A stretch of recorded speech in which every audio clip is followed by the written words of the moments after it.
بسم الله الرحمن الرحيم الحمد لله الذي هدانا لهذا وما كنا لنهتدي لولا أن هدانا لقد جاءك رسول ربنا بالحق والسلام على سيد ياسين ما في الوجود سر الله في كل موجود نقطة دائرة الوجود صاحب لواء الحمد والمقام المحمود الفاتح لما غلق والخاتم لما سبق المعلن الحق بالحق بالقاسم الصلاة والسلام على أهل بيته الطيبين الطاهرين المعصومين المنتجبين المنتخبين الذين أذهب الله عنهم الرجس وطهرهم بتطهير لعنة الله على أعدائهم وغاصب حقوقهم ومنكر فضائلهم وقتلتهم أجمعين أما بعد فقد قال الله سبحانه وتعالى في كتابه المحكم وكتابه المتقن أعوذ بالله من الشيطان الرجيم بسم الله الرحمن الرحيم وتزودوا فإن خير الزاد التقوى واتقون يا أولي الألباب صلوات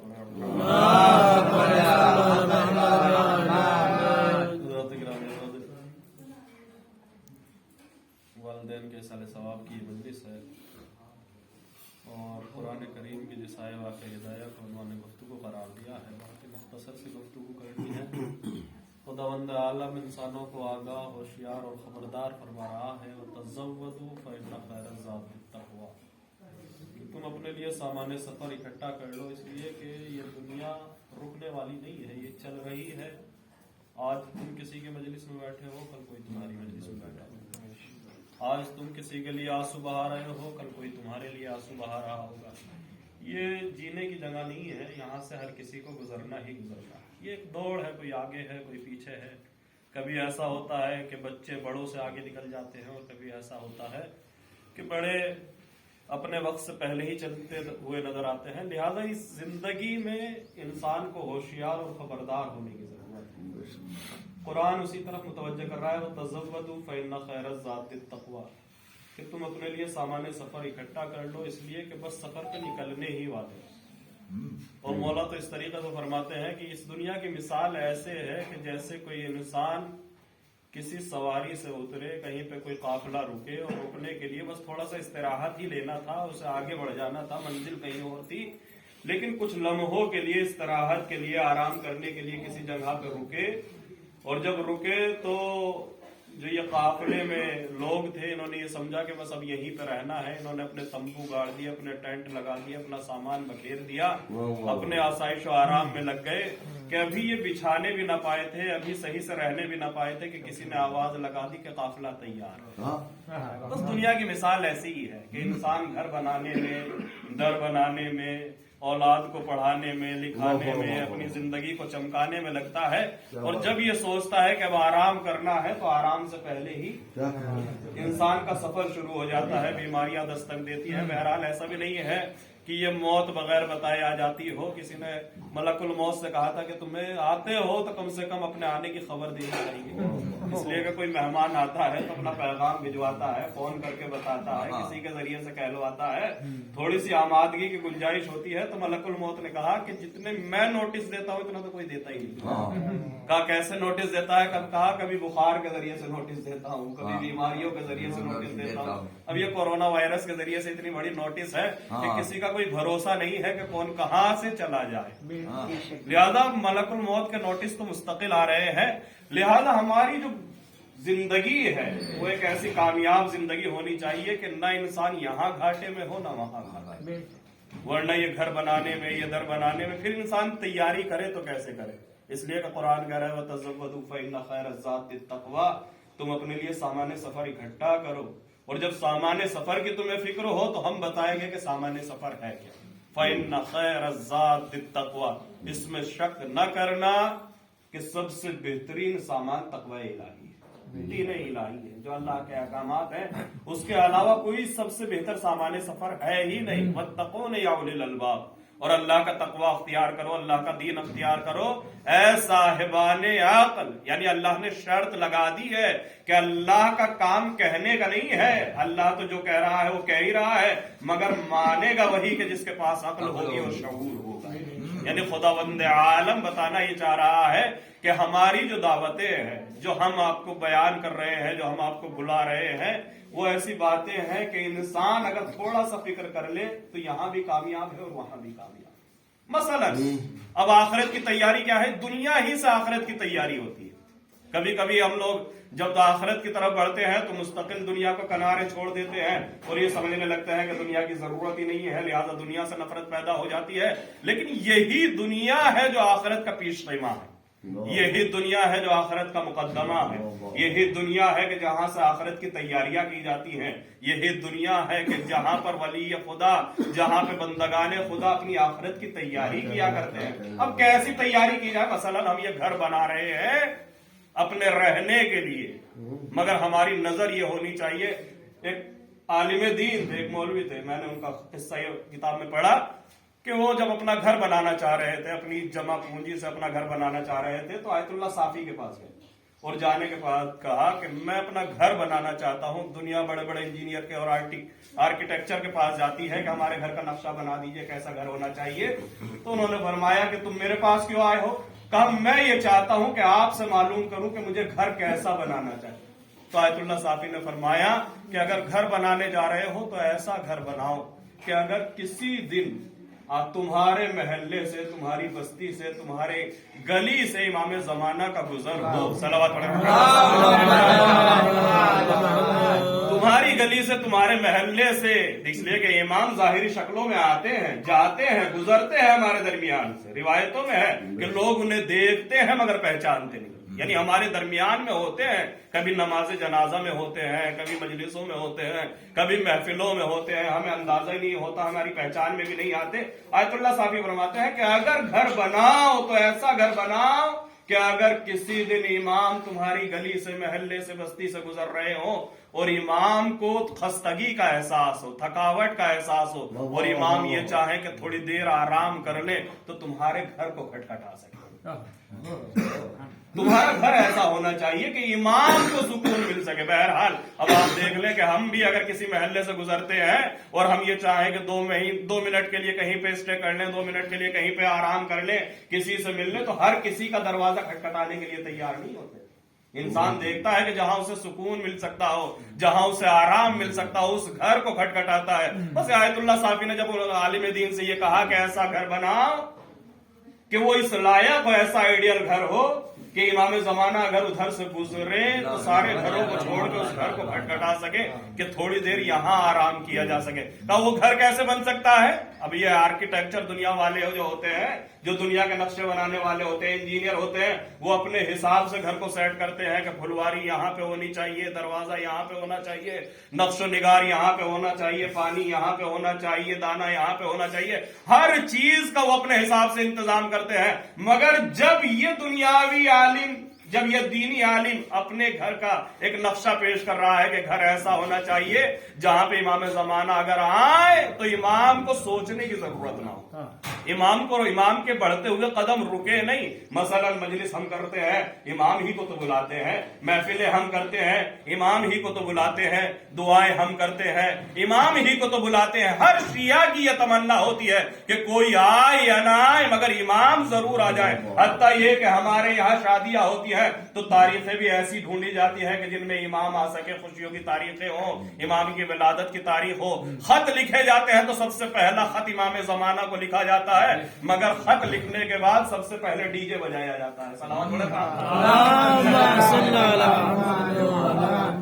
یعنی امام کو بلایا بھی جا رہا ہے اور امام کو آنے سے روکا بھی جا رہا ہے، امام کو بلایا بھی جا رہا ہے اور امام کو آنے سے منع بھی کیا جا رہا ہے۔ تو یہ دوہرا رویہ جو ہے، بہرحال اب ہم گھر بناتے ہیں تو گھر کیسا ہونا چاہیے کہ امام آ سکے، کس طریقے کا گھر ہونا چاہیے؟ تو ویسا ہی گھر ہونا چاہیے کہ جیسا ہم اپنی قبر کو بنانا چاہتے ہیں۔ سب سے بہترین، جو سب سے انسان کا اکیلا گھر ہے، سیپریٹ گھر ہے، جس میں انسان کی کسی اور کو دخل ہے ہی نہیں، جیسے رہنا چاہتا ہو، جیسے بیٹھنا چاہتا ہو، جیسا بنانا چاہتا ہو۔ تو جیسا انسان اپنی قبر کو بنانا چاہتا ہو ویسا اپنے گھر کو بناتا چلا جائے۔ جب گھر اچھا بن جائے گا تو قبر بھی اچھی بنتی چلی جائے گی۔ یہ گھر ہی کی عکاسی ہوتی ہے جو قبر میں ہوا کرتی ہے۔